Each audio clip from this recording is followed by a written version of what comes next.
Hello friends, myself Surekha Patel from Ashramayik Vidyalaya, Killapadi. In the previous video, we studied about in chapter 1, arrival of Europeans in India.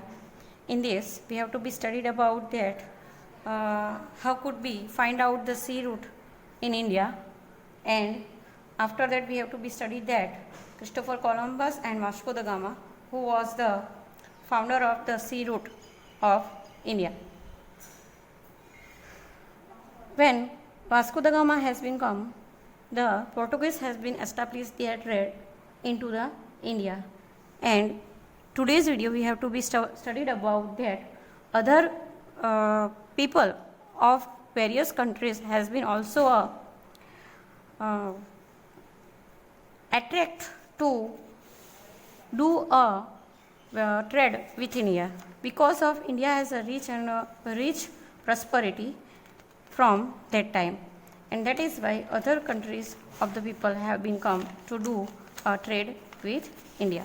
So today in this video we have to be studied about the which people of other countries has been come in India and do the trade. In this we have to be studied about the Dutch people has been come to India to do a trade. After 100 years of the arrival of the Portuguese, at the end of the 16th century, the Dutch of Holland, now the Netherlands, उस time Holland था, अभी जो है वो Netherland countries है, came to India for trading. Initially, they established fort at Pulicat and Madras. That means these are both states at that time. Presently, it should be a Chennai. तो 100 years arrivals Portuguese के आ जाने के बाद 100 साल के बाद जो Portuguese थे वो इंडिया में ट्रेड करने आए थे, उसके 100 years after that end of the 16th century के एंड में जो डच पीपल थे, Dutch of Holland, Dutch people जो थे हॉलैंड के, they have to be come to India for trading के लिए वो लोग इंडिया में आए एंड दे एस्टैब्लिश, उन्होंने कौन से फॉर एस्टैब्लिश किए इंडिया में, तो Pulicat and Madras, presently the state in Chennai. They also established a trading center at Agra in the year 1663. उन्होंने व्यापार करने के लिए एक सेंटर, एक हब भी बनाया जो 1663 में एस्टेब्लिश हुआ था, कहाँ पे, आगरा में. Meanwhile, the British also arrived in India at that time. मतलब those when the Dutch people has been come in medieval time in between, तो ब्रिटिशर्स जो है, जो ब्रिटिश लोग हैं, they also come to India. The Dutch could not withstand the competition against the British. And meanwhile क्या होता है कि जो ब्रिटिशर्स है वो भी ट्रेडिंग करने के लिए इंडिया में आते हैं, तो उन ब्रिटिशर्स के साथ कॉम्पिटिशन में जो डच पीपल है they can stand with them, उन लोगों के सामने वो टिक सकते नहीं है. और इस तरह जो है वो डच जो पीपल है they can't undertake the trade over India. Britishers के आ जाने के बाद जनरली जो रूल ओवर द ब्रिटिश जो है, ये जो टाइम पीरियड है वो स्टार्ट हो जाता है. So let us be beginning about it. British interest in India during the region of Queen Elizabeth of England in the year 1600 century, the British establish the East India Company. Students, yes, the VSQ ये कब establish हुआ था, British East India Company. तो East India Company should be established the time of Queen Elizabeth of England in the year 1600 century. They have to B established East India Company in India. This company belonged to merchants who wanted to increase their wealth by undertaking trade with India. ये company किस लोगों की थी, ऐसे लोगों की थी, merchants यानी जो व्यापार करते हैं, ट्रेड करते हैं, उनको क्या कहा जाता है, मर्चेंट. ऐसे लोगों की थी कि जो उनकी वेल्थ जो थी, उनकी संपत्ति जो थी, वो इंडिया का जो ट्रेड है उसको अंडरटेकिंग करने के बाद वो बढ़ाना चाहते थे. तो ऐसे लोगों से बनी हुई ये कंपनी थी. The first British ship arrived in India at the port of Surat in the year 608 century. Underline the sentence, this is the most important one, कि ब्रिटिश कंपनी का जो शिप है वो फर्स्ट टाइम सूरत के पोर्ट पे 608 century में आया था. Captain W. Hawkins, the captain of the ship, was the first British to set foot in India.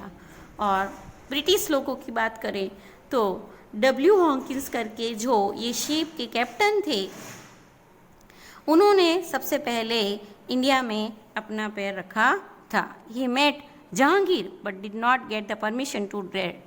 उस टाइम इंडिया में जहांगीर जो किंग है उनका रूल चलता था. W. Hawkins get the permission to trade in India, but Jahangir did not give the permission. Thereafter, Sir Thomas Roy arrived in India. उसके बाद कौन आता है? Sir Thomas Roy arrived in India, who acquired the permission to establish a trading center in Surat. और उन्होंने सूरत में व्यापार करने की जो परमिशन है वो जहांगीर से मांगी थी. तो इस तरह जो है वो ब्रिटिशर्स का जो एस्टेब्लिशमेंट या उनका जो उस टाइम से जो इंडिया के अंदर जो ट्रेड करने का जो शुरुआत है ये समय में हुई थी. एक्वायर्ड मतलब to obtain.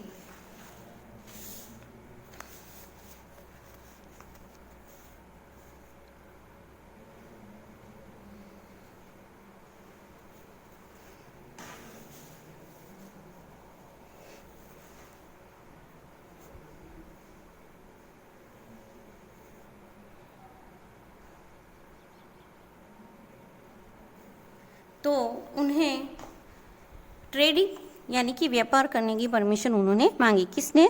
Sir Thomas Roy ने. Letter Delhi went into the hand of Shahjahan. जो दिल्ली में शाहजहां का रूल चलता था, तो Shahjahan gave permission to the British to carry out trade in Bengal.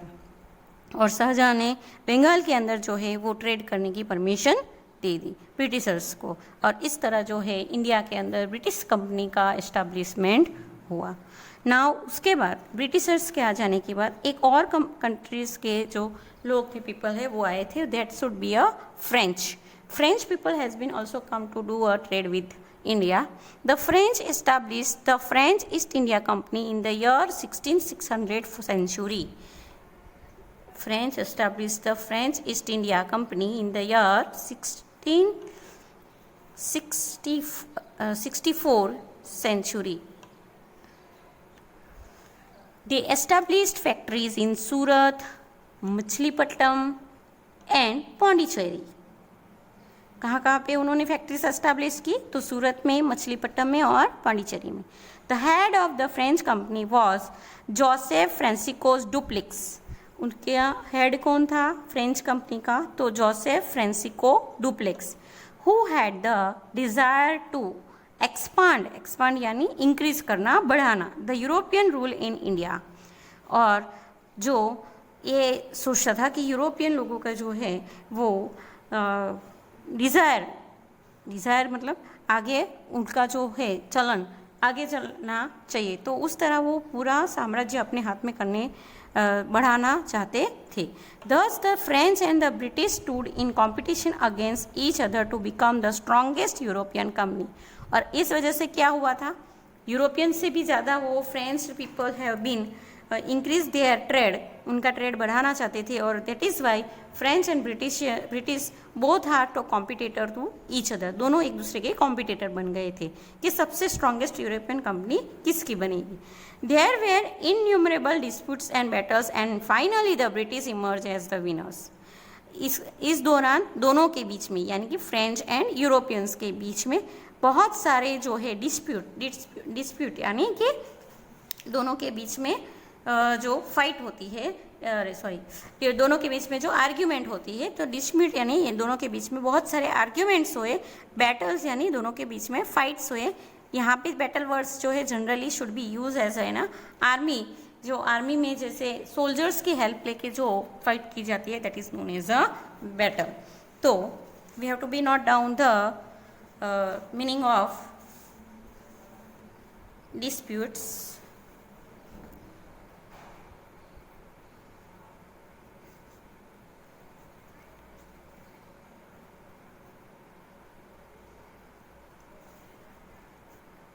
And battles. French और यूरोपियन कंपनी के बीच में इन दौरान बिकम द स्ट्रॉन्गेस्ट, स्ट्रॉन्ग बनने के लिए दोनों के बीच में क्या होता है, बहुत सारे disputes and fight should be done.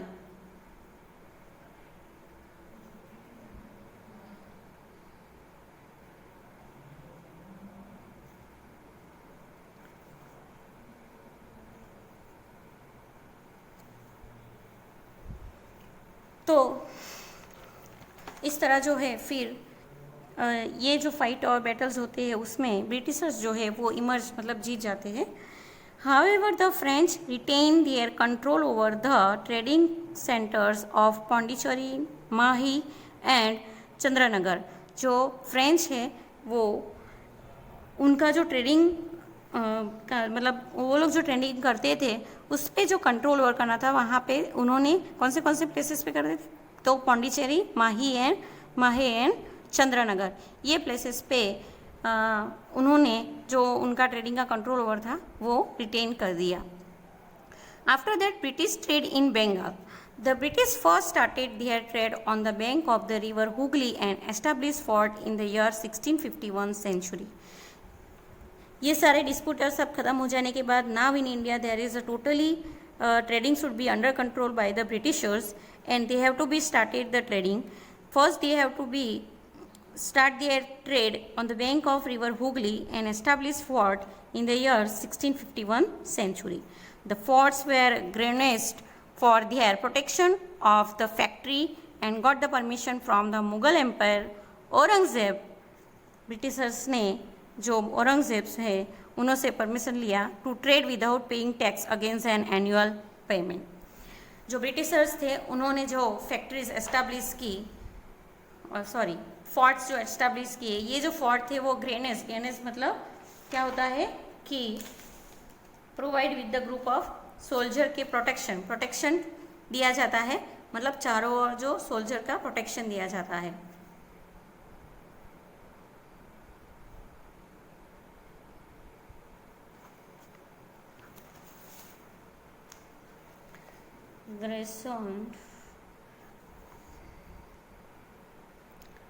Provide with a group of a soldiers,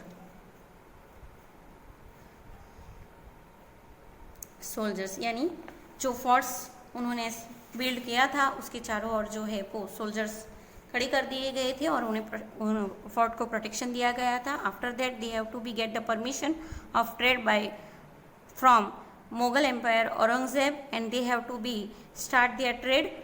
They have to be start their trade without paying any tax. कोई भी टैक्स देना नहीं था। इस तरह जो उन्होंने परमिशन जो औरंगजेब से ले ली थी और इस तरह जो है हमारे इंडिया के अंदर ब्रिटिशर्स का जो है रूल ओवर स्टार्ट हुआ था। Students, here we see that the map should be given. First map, there should be a minimum area should be covered by to do a trade. ये जो blue area दिया गया है यहाँ पे जो है Britishers they start the trade. After that we have to be see that in the year 1814 century how many areas should be covered, and to 1857 most of the areas of the in India that should be a cover to do a trade with trade by Europeans in India। तो ज़्यादा से ज़्यादा उन्होंने अपना जो trade है वो expand किया हुआ हमारे इंडिया में एक्सपांड किया हुआ था। So we have to be see that the how to they expand their trade in India. तो ब्रिटिश कंपनी ने इस तरह जो है अपना ट्रेड वो एक्सपांड किया था। By this time the East India company was in a race to earn more and more money. ये टाइम के अंदर ईस्ट इंडिया कंपनी ज़्यादा से ज़्यादा मनी कमाने की सोच रही थी। As per the order pass in Bengal only the company avail the benefit और टैक्स फ्री ट्रेडिंग। इस तरह जो है वो बंगाल में एक ऑर्डर पास किया गया कि जो भी कंपनी मतलब अवेल है वो टैक्स फ्री ट्रेडिंग कर सकती है। However many officers who were engage in private trade did not pay the taxes as well. तो इस तरह जो है वो ये ऑर्डर की वजह से हैपनिंग इज दैट कि जो those people have to be do the private trade they don't have to be pay any taxes. कोई भी जो प्राइवेट अपना व्यापार करते थे वो भी कोई टैक्स पे करता नहीं था. As a result the income generate from the tax collection in Bengal reduce which in turns was oppose by the nawab of Bengal Murshid Quli Khan. इसका रिजल्ट क्या आया कि बंगाल के जो नवाब थे Murshid Quli Khan, they have to be oppose this order. उन्होंने ये जो टैक्स कलेक्शन की जो मेथड है, ये जो इनकम जनरेट करने की जो मेथड है, तो वो टैक्स कम होने की वजह से उन्होंने ये जो ऑर्डर है उसका अपोज किया. This dispute kept on recurring even during the time of Ali Vardi Khan. मुर्शिद कली खान के बाद अली वर्दी खान का जो टाइम था तब तक ये डिस्प्यूट यानी कि ये विवाद जो है वो चलता रहा था. After Ali Vardi Khan his son Sirajuddaula took charge. Ali Vardi Khan के बाद उनका सन कौन है? Sirajuddaula. And he got involve into a major battle with the British. और उसके बाद सिराजुद्दौला जो है उन्होंने यूरोपियन जो ब्रिटिशर्स है उनके साथ जो है ये टैक्सेशन यानी कि जो रेवेन्यू दिया जाता था, टैक्स कलेक्ट किया जाता था, ये डिस्प्यूट पे उन्होंने बहुत बार जो है उनके साथ बैटल यानी कि फाइट हुई थी. तो इस तरह जो है वो Britishers has been established their trade in India and they have to be expansion more and more to India to get more and more money. Thank you.